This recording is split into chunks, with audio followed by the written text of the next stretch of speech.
What I want to do is to talk about knife skills. Those are the most important thing that you can do in your kitchen, frankly.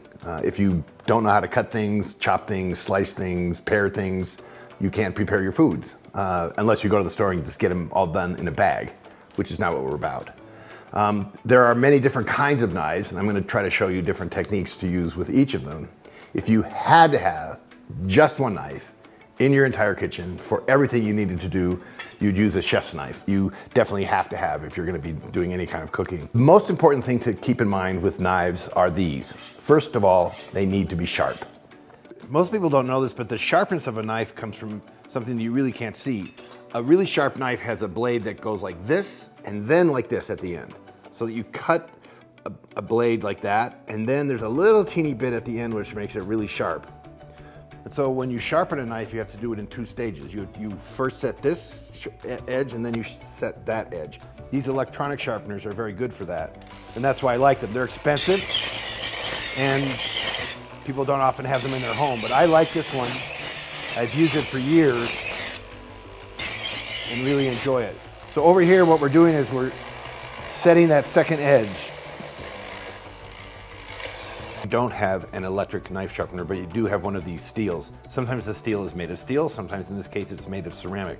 You can still set a knife with both of those edges in this fashion.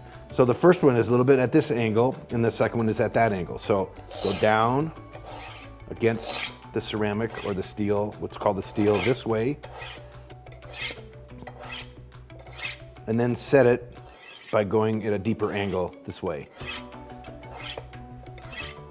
It helps to have something that you put it on that is sturdy, like this piece of wet toweling. And then you can finalize the edge by just simply doing a few of these. And you'll note that it's nice and sharp. The second thing you want to do with your knives is be sure that they're very dry, because you don't want any slipping when you're working with them on the boards. And the third thing, you want the boards to be dry and sturdy and stable so that they don't slip from underneath you. To make a board stable, a small silicone board or a plastic board, wet a piece of paper toweling and then place your board on top of it. It keeps it steady and it won't move that way. I also like to have one board for vegetables and another board for meat or fish. You don't contaminate one with the other, especially if you don't contaminate vegetables and fruits with meat proteins with the possible pathogens that are in meat.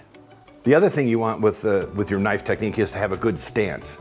If you sit at the edge on a stool or something like that, you may have to because you're elderly or you're indisposed standing, but you're not going to get the same kind of leverage that you get when you stand. So proper stance is important.